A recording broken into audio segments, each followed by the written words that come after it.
Bienvenue sur Actu du VTT et du GPS. Aujourd'hui, on va s'intéresser à un GPS et pas n'importe laquelle, au Brighton, et plus exactement le Rider 60. Ce GPS est tout simplement le plus haut de gamme de chez Rider, puisqu'on va retrouver le Rider 20, le Rider 50 et maintenant le Rider 60. Alors quelle va être la grande différence avec ses petits frères? Eh bien, le Rider 60 est lui un GPS ultra complet parce qu'il saura tout faire, du guidage, mais aussi du guidage vocal, en connectant votre GPS avec un casque en Bluetooth. Mais il est capable surtout de recevoir différents fonds de carte qui vont être le fond de carte de base. On va avoir aussi le fond de carte OpenStreetMap et bien sûr le fameux fond de carte IGN. Très important pour tous ceux qui utiliseront le Rider 60 dans le cadre d'une utilisation VTT. Alors, qu'est-ce que l'on va retrouver à l'intérieur du carton du Rider 60? Et bien, dans un premier temps, on va avoir deux Rider 60 possibles, c'est-à-dire la version E, la bas de gamme, allons dire, qui est aux alentours des 299 €, et la version T avec l'ensemble des capteurs, qu'ils soient ceinture cardiaque, puissance, vitesse, qui va être aux alentours des 399 €.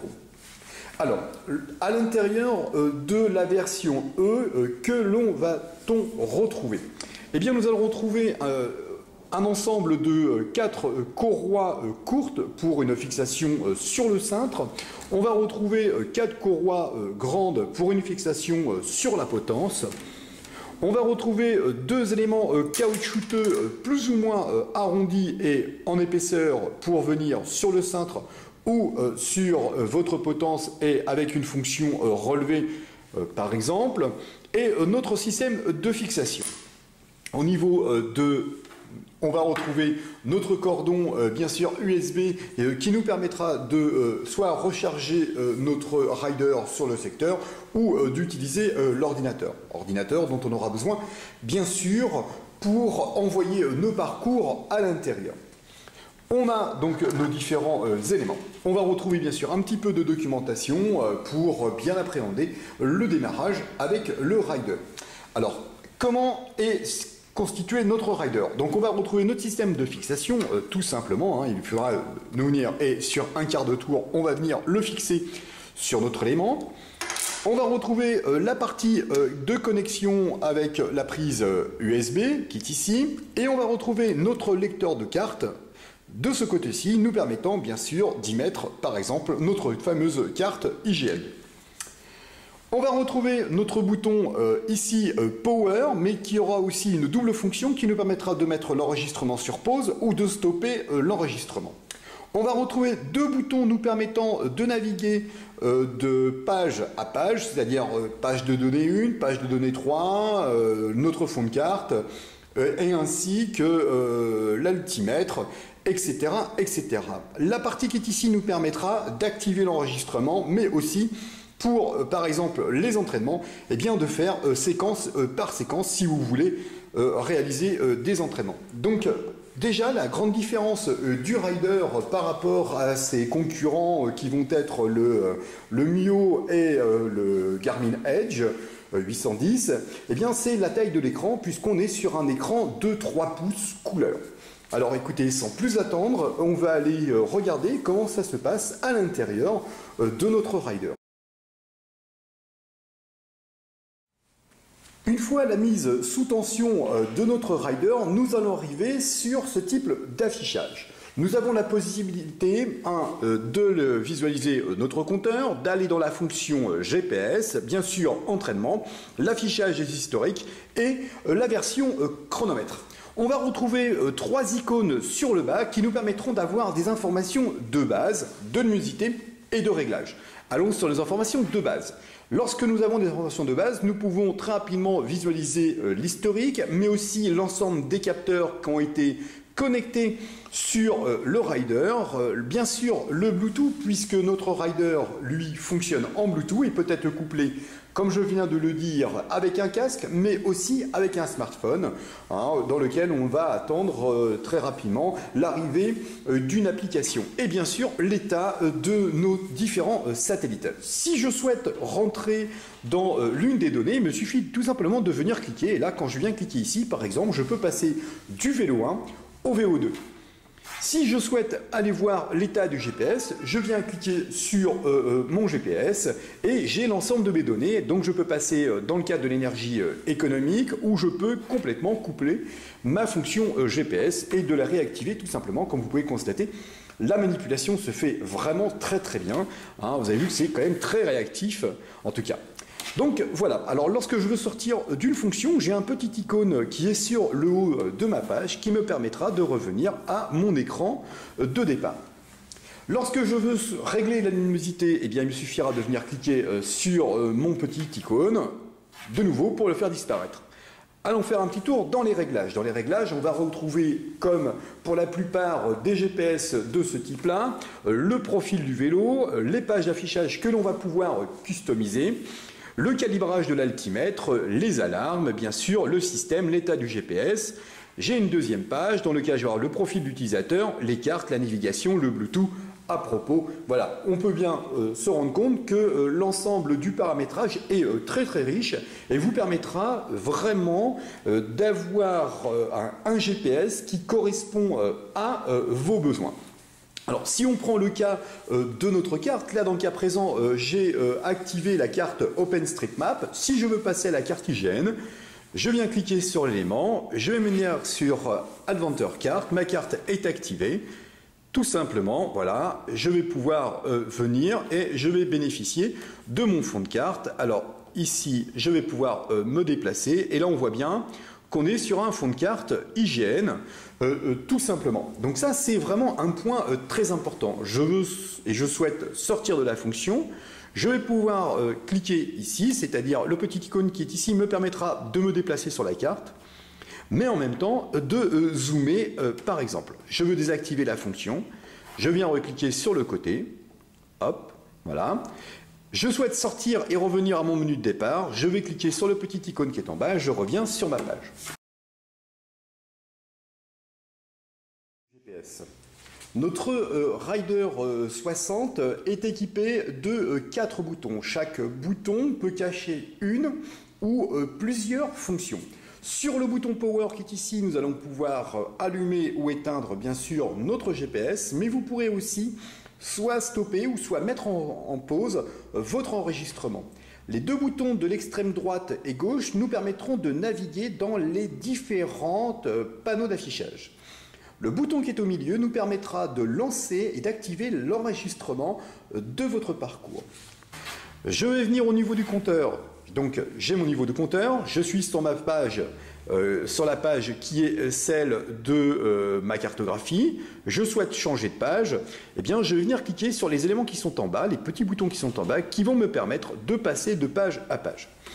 La page d'information qui est ici, dans laquelle on peut voir la vitesse instantanée, la durée de la session, le nombre de descentes, le nombre de montées, par exemple, ce sont des choses que je vais pouvoir, moi, vraiment modifier et placer l'ensemble de mes éléments en fonction des informations que je souhaite lire sur ma page d'information. De nouveau, je souhaite revenir à ma page de départ, je viens cliquer sur la petite maison qui est en bas et je reviens sur ma page.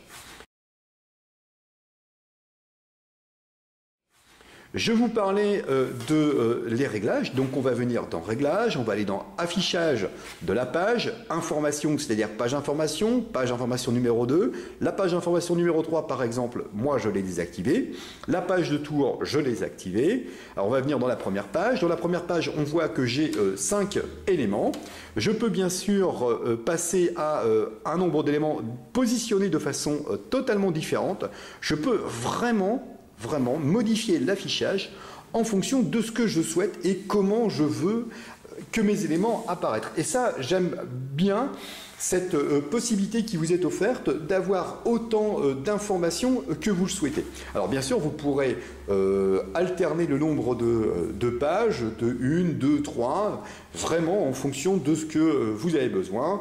Voilà. Alors une fois que j'ai dit OK, je vais avoir l'ensemble de mes informations qui vont arriver. Donc par exemple, vitesse instantanée, durée de la session, la distance, les calories. Il suffira que je vienne cliquer sur l'élément, puis maintenant je peux vraiment installer celui que je veux, puisqu'on me propose une liste quand même très très riche, la heure, l'altitude, la pente, la fréquence cardiaque, la cadence, la puissance par exemple. Alors on va venir ici, je vais mettre puissance. De nouveau dans puissance, on me demande quel type d'information. Est-ce que je veux avoir une puissance moyenne? Est-ce que je veux une puissance moyenne sur 3 secondes? Puissance actuelle, maxi, moyenne, etc. J'ai 4 affichages d'éléments que je vais pouvoir informer. Donc vraiment pour une personne qui est un compétiteur ou qui fait des entraînements très poussés, vous allez vraiment pouvoir avoir l'information précise de ce que vous souhaitez. Au niveau de la page carte, l'on va pouvoir se la personnaliser en apportant un certain nombre d'informations. Alors sachez que trop d'informations sur une carte, surtout pour un guidage GPS, peut parfois poser des problèmes de visualisation de votre carte. Alors ce n'est pas uniquement pour le Rider 60, c'est vraiment pour tous les GPS proposant du guidage avec cartographie. Alors, vous venez cliquer sur la page, on vous dit navigation en cours. Par exemple, là dans le cas présent, vous pouvez apporter 2 types d'affichage en haut qu'on va pouvoir, bien sûr, comme à chaque fois, venir modifier. C'est-à-dire ici, par exemple, le compte de tour, les calories, la température, etc. Prenons température. Ici, par exemple, je vais pouvoir apporter une information de vitesse. Voilà, au moment de mon affichage, lorsque je serai en guidage GPS, j'aurai ces 2 types d'informations sur le haut. Vous ne souhaitez aucune information, eh bien on va sortir de là, on va revenir à notre menu de base, c'est-à-dire activation carte, cours de navigation, et là moi dans le cas présent, je ne souhaite rien du tout, je peux avoir pleinement mon écran lorsque je serai en guidage. Pour lancer votre navigation, le Rider 60 est vraiment très très simple. Il vous suffira de cliquer ici sur Trouver et aller, soit d'aller piocher dans votre historique ou dans un parcours que vous aurez préalablement téléchargé, soit en utilisant l'application que vous avez téléchargée sur votre ordinateur ou en vous rendant directement sur Brighton Sport.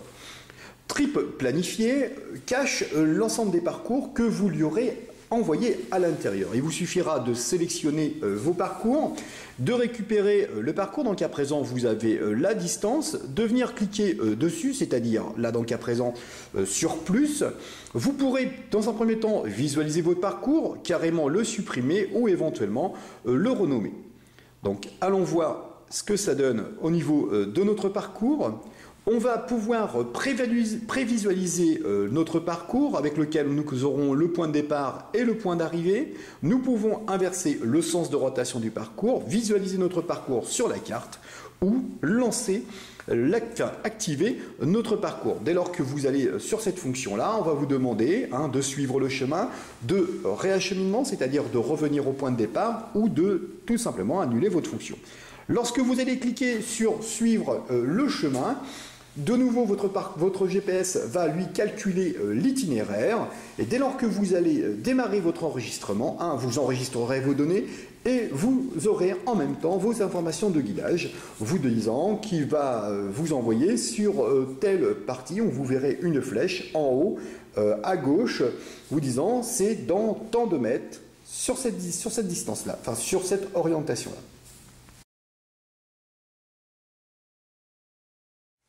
Vous l'aurez compris, le Rider 60 est un GPS bien conçu, très riche en diverses possibilités qui saura satisfaire le plus grand nombre d'entre vous pour les randonneurs, les compétiteurs et les professionnels du cycle.